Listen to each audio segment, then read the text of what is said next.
ಶಿಡ್ಲಘಟ್ಟ ಕ್ಷೇತ್ರದ ಜನತೆಯ ಒಳಿತಿಗಾಗಿ ಪ್ರತ್ಯಂಗಿರಿ ಹೋಮ ಹಮ್ಮಿಕೊಂಡಿದ್ದು, ಈ ಹೋಮದ ಮಹಿಮೆಯಿಂದ ಜನರಲ್ಲಿ ಶತ್ರುಬಾಧೆ, ನಕಾರಾತ್ಮಕ ಶಕ್ತಿ, ಮಾಟ ಮಂತ್ರ ಮತ್ತು ದುಷ್ಟಶಕ್ತಿಯ ನಿವಾರಣೆಗಾಗಿ ಕ್ಷೇತ್ರದ ಜನತೆ ಸುಭಿಕ್ಷವಾಗಿರಲಿ ಎಂದು ಕಾಂಗ್ರೆಸ್ ಯುವ ಮುಖಂಡ ಹಾಗೂ ಶಿಡ್ಲಘಟ್ಟ ತಾಲೂಕಿನ ಎಸ್ ದೇವಗಾನಹಳ್ಳಿ ಗ್ರಾಮ ಪಂಚಾಯಿತಿಯ ಮಾಜಿ ಅಧ್ಯಕ್ಷರಾದ ಪೂಸಗಾನದೊಡ್ಡಿ ಮಂಜುನಾಥ್ ಅವರು ತಿಳಿಸಿದರು. ದೇವನಹಳ್ಳಿ ತಾಲೂಕಿನ ಗಡ್ಡದನಾಯಕನಹಳ್ಳಿ ಗ್ರಾಮದಲ್ಲಿ ನೆಲೆಸಿರುವ ಶ್ರೀ ದುರ್ಗಾ ಮಹೇಶ್ವರಿ ಅಮ್ಮನವರ ದೇವಾಲಯದಲ್ಲಿ ಅಮಾವಾಸ್ಯೆ ದಿನದಂದು ಶಿಡ್ಲಘಟ್ಟ ಕ್ಷೇತ್ರದ ಜನತೆಯ ಒಳಿತಿಗಾಗಿ ಪ್ರತ್ಯಂಗಿರಿ ಹೋಮ ಹಮ್ಮಿಕೊಂಡಿದ್ದು, ಈ ಹೋಮದಲ್ಲಿ ಕುಟುಂಬ ಸಮೇತ ಭಾಗಿಯಾದ ಪೂಸಗಾನದೊಡ್ಡಿ ಮಂಜುನಾಥ್ ರವರು ಹೋಮ ಹಾಗೂ ಪೂಜಾ ಕಾರ್ಯಕ್ರಮಗಳನ್ನು ನೆರವೇರಿಸಿ ನಂತರ ಮಾತನಾಡಿದರು.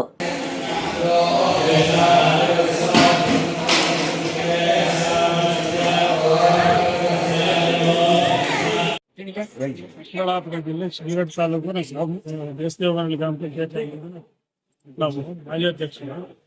ಇಲ್ಲಿ ಪ್ರತ್ಯಂಗಿ ಹೋಮ ಪ್ರತಿ ಅಮಾವಾಸ್ಯೆಗೂ ನಡೆಯೋದ್ರಿಂದ ನಾವು ನಮಗೂ ಬಾರಿ ಒಂದು ಪೂಜೆ ಇದು ಕೊಡಿ ಅಂತ ಅವಕಾಶ ಕೊಡಿ ಅಂತ ನಾವು ಬೇಡ್ಕೊಂಡಿದ್ವಿ.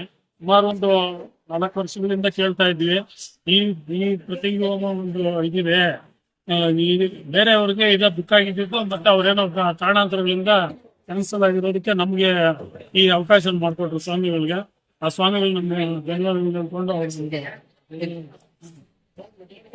ಧನ್ಯವಾದಗಳು ಹೇಳ್ಕೊಂಡು ನಾವು ಈ ದಿನ ಪ್ರತ್ಯಂಗಿ ಹೋಮವನ್ನು ನಾವು ಮಾಡಿಸ್ತೀವಿ. ಅದು ಈ ದೇವರ ಅದೃಷ್ಟ. ಶನಿವಾರ ಅಮಾವಾಸ್ಯೆ ಬಂದಿರೋದ್ರಿಂದ ಇವತ್ತು ರಾಶಿ ಬಿಟ್ಟು ರಾಶಿಗೆ ಶನಿ ಪ್ರವೇಶ ಮಾಡೋದ್ರಿಂದ ಕೆಲವು ರಾಶಿಗಳಿಗೆ ಆಗದೆ ಇರೋ ಕೆಲಸಗಳೆಲ್ಲ ಸುಭಿಕ್ಷವಾಗಿ ಆಗ್ತದೆ. ಅದರಿಂದ ಇವತ್ತು ಸಿಕ್ಕಿರೋದು ಇವ್ರಿಗೆ ಅದೃಷ್ಟ. ಪೂಜಾ ಕಾರ್ಯಕ್ರಮಕ್ಕೆ ಜನ ಭಾಗವಹಿಸ್ತಾರೆ. ಎಲ್ಲಿ ಈ ಅಮಾವಾಸ್ಯೆ ದಿವಸ ಇಲ್ಲಿ 1000 ಜನ ಭಾಗವಹಿಸ್ತಾರೆ. ತಮಗೆ ಈ ದೇವಸ್ಥಾನಕ್ಕೂ ತಮಗೆ ಯಾವ ತರ ಲಿಂಕ್ ಇದೆ ಸ್ವಾಮಿ? ನಮಗೆ ಈ ದೇವಸ್ಥಾನಕ್ಕೆ ನಮ್ಮ ತಾತನವರ ಕಾಲದಿಂದ ನಾವು ಬಂದು ಹೋಗ್ತಾ ಇದ್ದೀವಿ. ಯಾಕಂದ್ರೆ ಕಾರಣಾಂತರಗಳಿಂದ ನಾವು ಹೊರಗಡೆ ವ್ಯಾಪಾರದ ಮುಖಾಂತರ ಹೊರಗಡೆ ಇದ್ದಿದ್ದಕ್ಕೆ ಇವಾಗ ಸ್ವಾಮಿಗಳ ಮುಖಾಂತರ ಪರಿಚಯ ಮಾಡಿಕೊಂಡು ಮತ್ತೆ ಒಂದು 3-4 ವರ್ಷದಿಂದ ಬರ್ತಾ ಇದ್ದೀವಿ. ಅಮಾವಾಸ್ಯೆ ಪ್ರಯುಕ್ತ ಶ್ರೀ ದುರ್ಗಾ ಮಹೇಶ್ವರಿ ಅಮ್ಮನವರಿಗೆ ವಿಶೇಷ ಹೂವಿನ ಅಲಂಕಾರ, ವಿಶೇಷ ಆರತಿ ಹಾಗೂ ದೇವಾಲಯಕ್ಕೆ ಬಂದಂತಹ ಎಲ್ಲ ಭಕ್ತಾದಿಗಳಿಗೆ ತೀರ್ಥ ಪ್ರಸಾದಗಳನ್ನು ಹಾಗೂ ಊಟದ ವ್ಯವಸ್ಥೆಯನ್ನ ಮಾಡಲಾಗಿತ್ತು. ದೇವಾಲಯದ ಪ್ರಧಾನ ಅರ್ಚಕರಾದ ನಾಗರಾಜ್ ಸ್ವಾಮಿಗಳು ಮಾತನಾಡಿ, ಶ್ರೀ ದುರ್ಗಾ ಮಹೇಶ್ವರಿ ಅಮ್ಮನವರು ಸುಮಾರು ವರ್ಷಗಳ ಹಿಂದೆ ಉದ್ಭವ ಮೂರ್ತಿಯಾಗಿ ದೊರೆತಿದ್ದು, ಅಂದಿನಿಂದ ಪ್ರತಿ ಅಮಾವಾಸ್ಯೆಗೆ ವಿಶೇಷ ಪೂಜೆಯನ್ನ ನಡೆಸಿಕೊಂಡು ಬರುತ್ತಿದ್ದು, ಈ ತಾಯಿಯನ್ನ ನಂಬಿ ಬಂದಂತಹ ಭಕ್ತಾದಿಗಳ ಕಷ್ಟಗಳನ್ನ ನೆರವೇರಿಸಿ ಶಕ್ತಿಯಾಗಿ ನೆಲೆಸಿದ್ದಾಳೆ ಎಂದು ತಿಳಿಸಿದ್ರು. ದುರ್ಗಾ ಮಹೇಶ್ವರಿ ಅಮ್ಮನವರ ದೇವಸ್ಥಾನ ಗಡನಾಯಕನಲ್ಲಿ 1987ರಲ್ಲಿ ಅಮ್ಮನ ಉದ್ಭವವಾಗಿ ನಮ್ಮ ಭೂಮಿಯಲ್ಲಿ ಸಿಕ್ಕಿತ್ತು. ಅವತ್ತಿನಿಂದ ಇದುವರೆಗೂ ಅಮಾವಾಸ್ಯೆ ಪೂಜೆ ಪ್ರತಿ ವರ್ಷನೂ ನಡೆಸ್ಕೊಂಡ್ ಬರ್ತಾ ಇದ್ದೀವಿ. ಪ್ರತಿ ಅಮಾವಾಸ್ಯೆ ದಿನ ಬೆಳಗ್ಗೆ 7 ಗಂಟೆಗೆ ದೇವಸ್ಥಾನ ಪ್ರಾರಂಭ ಆಗ್ತದೆ. ಮೊದಲು ಗೋ ಪೂಜೆ ಮಾಡ್ತೀರಿ, ಆಮೇಲೆ ಕಳಸ ಪೂಜೆ ಮಾಡ್ತೀರಿ, ಆಮೇಲೆ ಲಘು ಹೋಮ ಮಾಡ್ತೀರಿ. ಇವತ್ತು ಅಮಾವಾಸ್ಯೆ ಪ್ರಯುಕ್ತ ಚಂಡಿ ಹೋಮ ಆಗಿದೆ 9 ಗಂಟೆಗೆ. 9 ಗಂಟೆಯಿಂದ 1:15 ಮಹಾಮಂಗಳಾರತಿ ಆಗಿದೆ. ಮಹಾಮಂಗಳಾರತಿ ಪ್ರಸಾದ ವಿನಿಯೋಗ ಆಗಿದೆ.